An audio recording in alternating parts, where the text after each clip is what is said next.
What is up, Ravens Flock? Huge shout out for your support for the 410 Sports Talk. James and Glenn are the best in the business. They're killing it right now. They love talking Raven talk. Make sure you go subscribe to their channel. Let's go Ravens. Big trust. Welcome in, everybody, to another episode of 410 Sports Talk. James Haskell. See if I can do this right. Glenn Martin. Did I point the right way? I got it right this time. We are here to talk about our Baltimore Ravens. 50-50.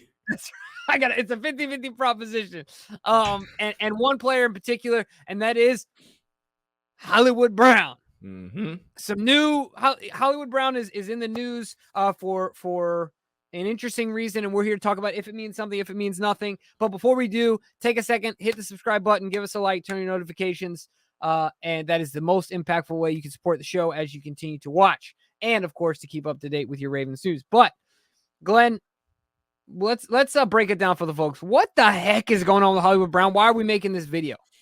Yeah, so Hollywood Brown has taken a page out of his, the old Oklahoma playbook that Kyler Murray's been using, and has apparently removed all linking to the Ravens from all of his social media. So has scrubbed his Instagram and I believe his Twitter of anything, Ravens related. So no pictures of him in his uniform, no indication that that's his place of employment, anything like that. It's just says athlete now underneath of his name rather than a Ravens receiver. So that's interesting. And I'm not really sure what to make of it. Now, there was also a report that came out shortly thereafter indicating that Marquise was retiring to pursue a career in gaming, which has later, I believe, as far as I know, been debunked as just internet trolling and internet rumors. But I will say, the dude can game. I mean, the guy is a Madden head and is no joke. Like, I think he won the celebrity tournament by a landslide, blew the doors off of basically every opponent along the way. And I know he can certainly play.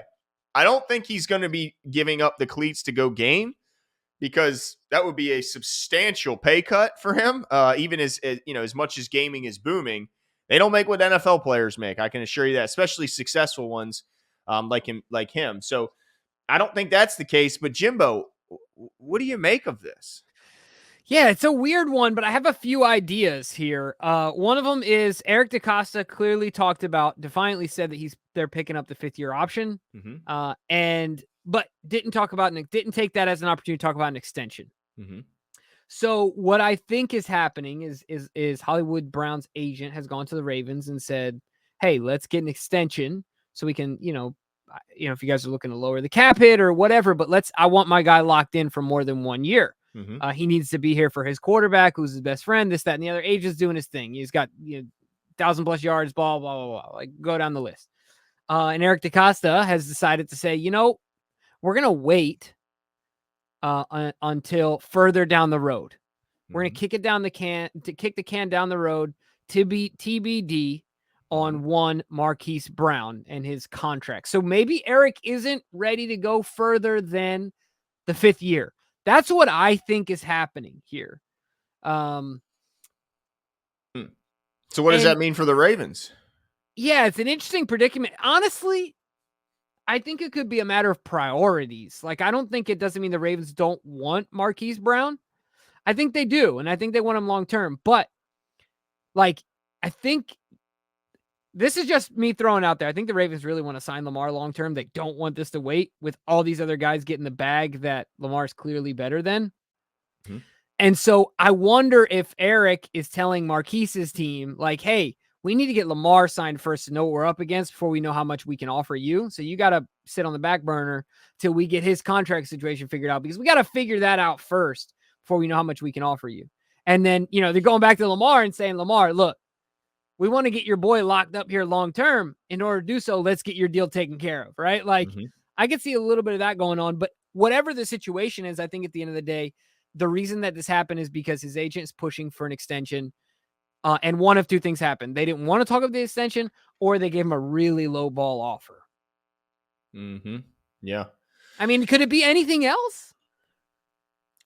I can't really see. I mean, look, there's a chance that Yeah, I think the fans of the Ravens have been a little unnecessarily hard on Marquise Brown. I think he's caught a lot of grief from the fans that I don't think he necessarily deserves.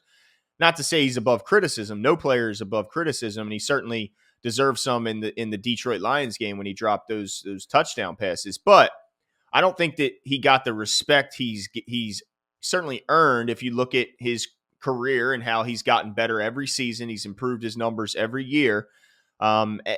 So and look, he's one of the best receivers the Ravens have drafted in their history, and he's only done 3 years in the league. So I think he deserves a little more credit than he's getting. I mean, he had 91 catches, over 1,000 yards. I mean, I think you deserve a little bit of credit there for the improvements he's shown every year. So I think maybe there's a possibility he's just a little upset with the grief he's catching from the fans, and this is his way of kind of getting back at them, trolling them a little bit, making them squirm in their pants or their seats a little bit, maybe make them a little nervous. Like, is this guy going to leave? I don't. If it were just the fans, I don't think he would do that. You don't think so? Just to troll them a little bit? I think he's sending some sort of a message. So you think this is a message clearly for the Ravens, and the brass up top?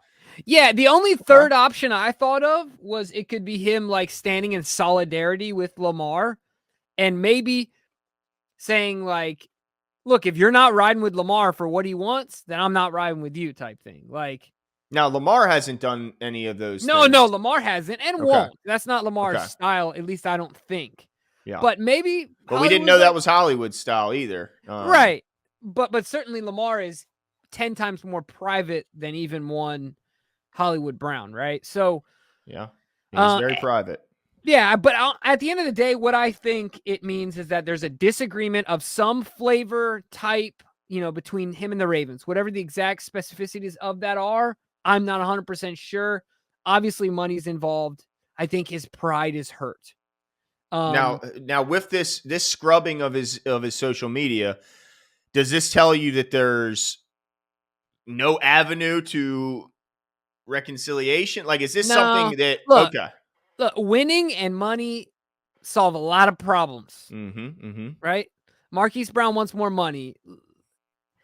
If Marquise, why do people play for the Jags? Why did people back in the day sign with the Bengals? Why do they sign with the Lions? Like, why do those teams sell full rosters? Because they're paying. Exactly. So if the Ravens turn around and say, Marquise, look, we understand your point. In an act, in a demonstration of good faith, confidence, and partnership, we want to reward you with this contract here. And it was a contract that Hollywood is looking for. No harm, no foul. Now, do you feel like the Ravens front office are at all irritated by this? Like it's causing unnecessary scrutiny and criticism of the like. Do you think it bothers them that they did? Sure. I mean, on their end, I could see how it'd be bothersome. It's kind of annoying, but at the same time, you got to respect the player for using every ounce of leverage that he has. Yeah, no, because they don't have a ton. This is really the biggest opportunity they have. But worst case, could we be looking at an Orlando Brown situation where it starts with this and it ends with him forcing himself out of Baltimore? Man, if that happened 2 years in a row, same last name, same college. But more than anything, wanting the same thing, right? Like Marquise wants the money, but he would probably say, "No, I want to be a true number one." And they don't see me that way, and they made that apparent. Right? They made that apparent to me in what they offered to me in the contract. So I want the opportunity to be a number one, so I want to go somewhere else. That'd be tough for the Baltimore Ravens and a bad look for the front office. Yep. So would that be his? Was Marquise Eric DeCosta's first pick? First pick, yeah. So your first pick as a general manager forces his way out of town. Yeah. Woo. Now, I think, Glenn, to be honest with you, there's a small percentage chance of that happening. Right. Like, I'm thinking worst case scenario is what we're talking here. Right. But I guess it could happen. It could. However, this is the only problem that Marquise has is that Big O had a lot more value in the trade market at that point than Marquise Brown does. Even though Marquise Brown put up a big, statistical year, you're talking about a Pro Bowl left tackle. Yeah, Pro Bowl left tackles have about have more leverage than almost every other position other than quarterback, right? Right. Except for those like upper echelon receive like Like Devontae Adams, right. I mean, you're talking about Hopkins, but generational even guys. Hopkins.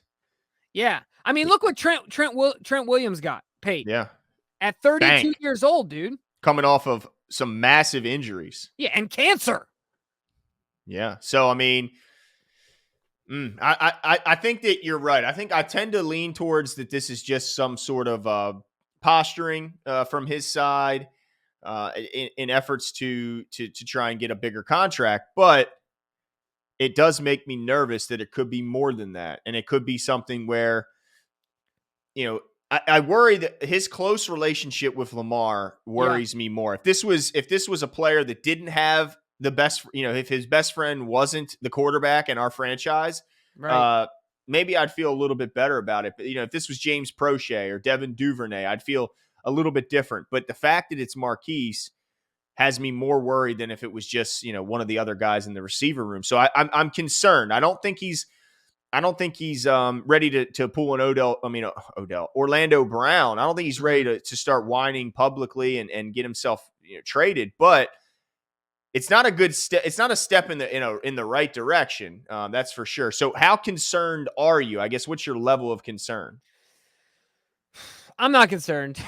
No? I mean, like a 3. Hollywood, everyone gets emotional. I get it. Like, I've gotten emotional and said ridiculous things to my managers before. Like, everyone gets emotional. So it just it happens. He's young. He maybe needs some time just to cool off. And they need some time, the Ravens, to realize the value of one Marquise Brown, right? Distance makes the heart grow fonder. So yeah, maybe it works out. What about you? You seem a little more worried than me. I'm a little worried. I'm a little only because look, I'm just gonna. I got to bring up the elephant in the room, right? Yeah. I mean, his cousin is Antonio Brown, who's had some pretty ugly departures from every stop he's had. Now, he had a long, successful stop at Pittsburgh, but when he left, it was ugly. Right. When he left, the Raiders, it was ugly. When he left the Buccaneers, it was ugly.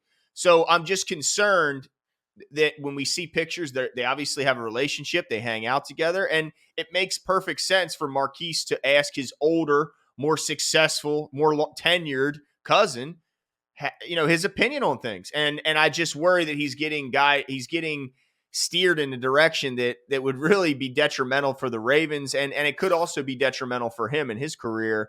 So it's got me a little bit concerned here, Jimbo. Yeah. Well, I'm not concerned, ladies and gentlemen. Let us know where you guys are at. Are you a little more concerned on Glenn's end, or you're not as concerned? Are you cool as a cucumber, like your boy over here? Or do you think that? I mean, there's I'm sure a group of fans that are going to say, "Good riddance" if you want to leave. Yeah, that's true. There's some that are they're not impressed by just him. over it. I'm not in that camp. I'm in the camp. And I would say I'm in the middle Hollywood somewhere. Here. Like, I feel like I'm not like disgusted about Hollywood and ready for him to move on. Like, I readily realize his value as a member of this team. However, I do understand people's like reservations, and sometimes those start to bubble up inside me. So yeah, that's a great point as well. You ready to just say, all right, fine, see you later? Like, call his bluff a little bit. Yeah, exactly. So let us know what you guys think. Where are you at with the Hollywood Brown drama? Is there no drama? Is this not worth even talking about? Let us know in your with the comments below, and we'll talk to you guys soon. See you.